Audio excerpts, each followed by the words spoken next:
The great halls of the Luminar Empire trembled the day the human soldier fell. His name was Leon, a simple name among a people known for stubborn resolve and impossible courage. To the alien court, he had always appeared fragile, a creature of soft form and short life, yet a force no one could measure.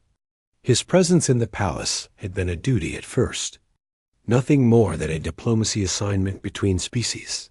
But fate had twisted that duty into legend the moment the attack struck the palace heart.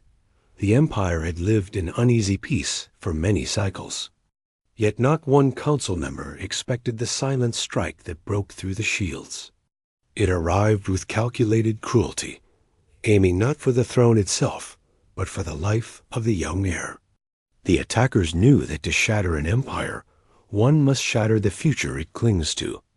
That future had been the Princess Aira, a child of bright mind and quiet courage. Leon had been assigned to her as guardian only 6 rotations prior. No one expected him to do more than teach human discipline and human perspective. Yet on that day, when the corridor lit with hostile fire, he did far more than any rule asked of him. He reacted before thought could form, throwing himself between the princess and the burning path of the invaders.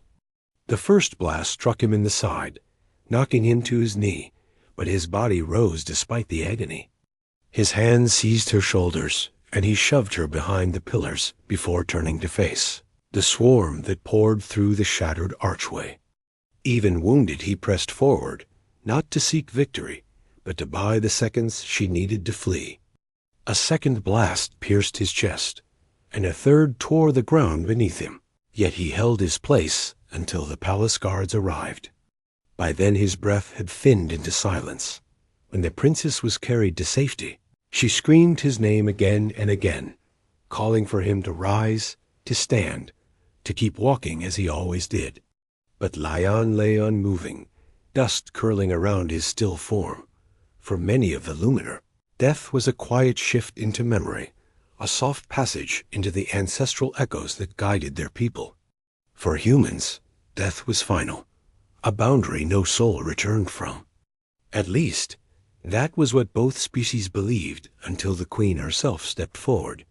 Queen Rilan, mother of Aira and sovereign of the Empire, had been a ruler of calm purpose. Her voice could steady battles, and her presence alone could hush rebellions. Yet the moment she saw Leon's lifeless body, a tremor moved through her that not even her closest advisors had ever witnessed. She ordered the chamber sealed and dismissed everyone except the princess, who clung to her robe with tear-stained hands.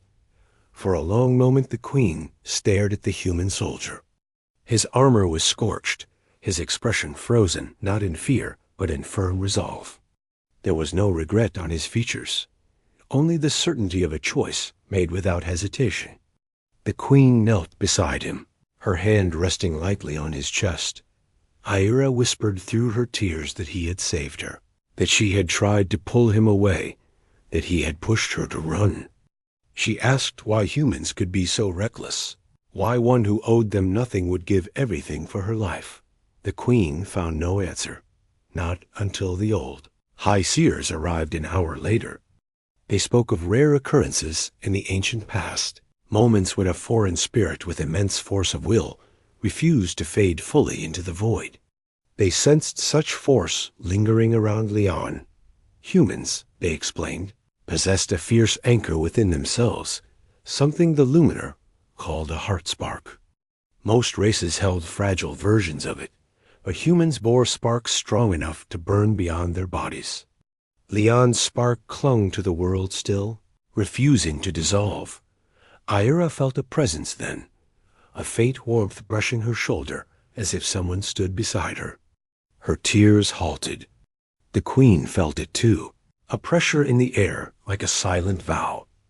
The High Seers bowed to the queen and declared that his spirit remained nearby, not as a dangerous ghost, but as a guardian force shaped by the last intent of his life.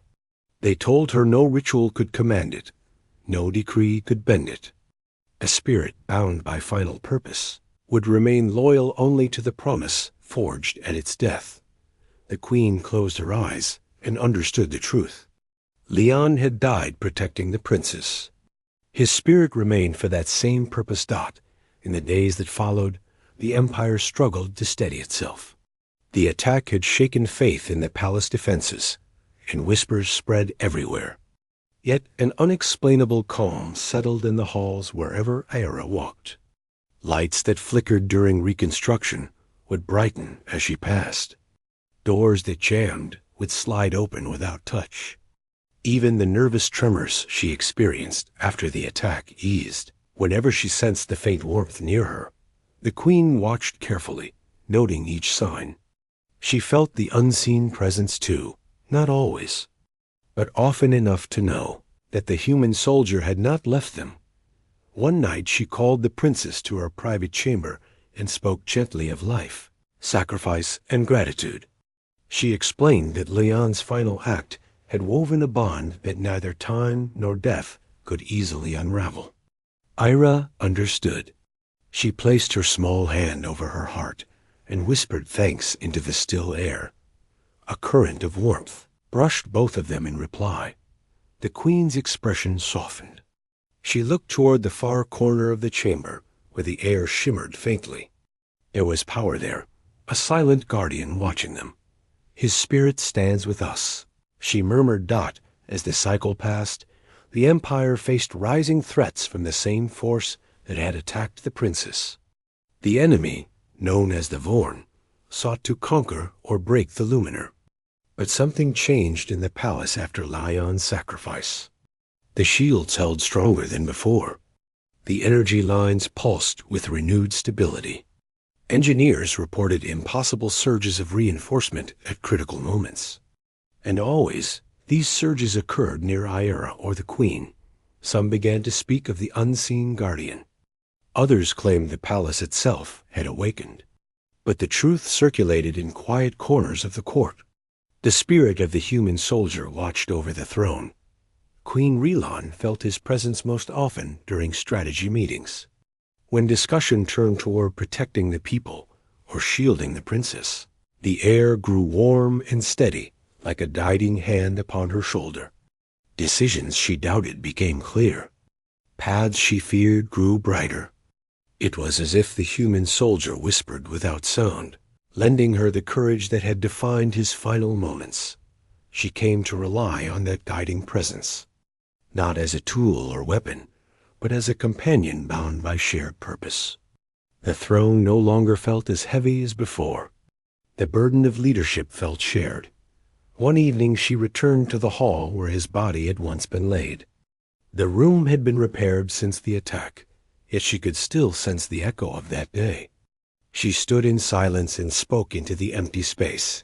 "You gave everything for my daughter," she said. "You stood where even my strongest guards did not. I cannot command your spirit, yet I feel it near us. If you choose to stay, know that your courage is honored here. And if you choose to rest, I will release you with gratitude." A gentle pressure circled her, warm and steady. The queen breathed deeply, knowing she had received her answer. He would stay. The princess grew stronger as cycles passed. She trained with renewed determination, learning the arts of leadership and defense. She wanted to be worthy of the life saved for her. And at her side, unseen but unwavering, the spirit of Leon followed. When she faltered in practice, she felt a guiding force adjust her stance. When she studied long into the night, lights glowed brighter over her desk. When nightmares returned, they dissolved the moment an invisible warmth touched her hand. The queen watched her daughter, transformed from frightened child to resilient heir.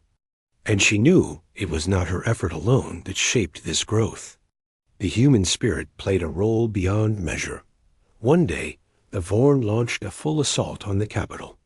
Their fleet darkened the sky. Panic threatened to break through the streets.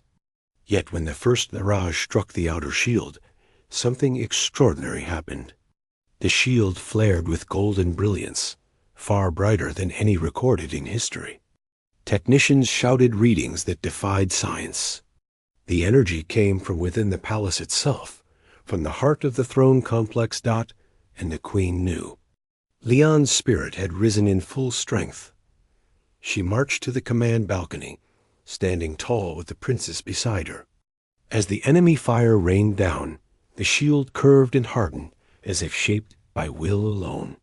Each blast met a shimmering barrier that refused to break. The people below watched in awe as the human soldiers' final vow became a luminous wall above them. The Vorn ships faltered. They could not crack the barrier. They could not push through. And when the Luminar fleet finally counterattacked, the tide turned. The invaders retreated with heavy losses, defeated not by weapon power alone, but by the spirit that stood guard over the throne. When victory was announced, the queen stepped onto the balcony with Ira. The crowd roared, but she raised her hand for silence. She spoke of bravery, unity, and the unseen guardian who had protected them. She did not name him, for names held personal power, but everyone knew of the human soldier who had fallen for the princess. The queen placed her hand over her heart. "Your spirit shields us," she said, "and this empire claims you as our eternal protector." A radiant glow swept across the shield above the palace, shimmering like a silent bow of acknowledgment. From that day forward, the legend of the human guardian spread through every corner of the empire. Children whispered stories of the invisible defender,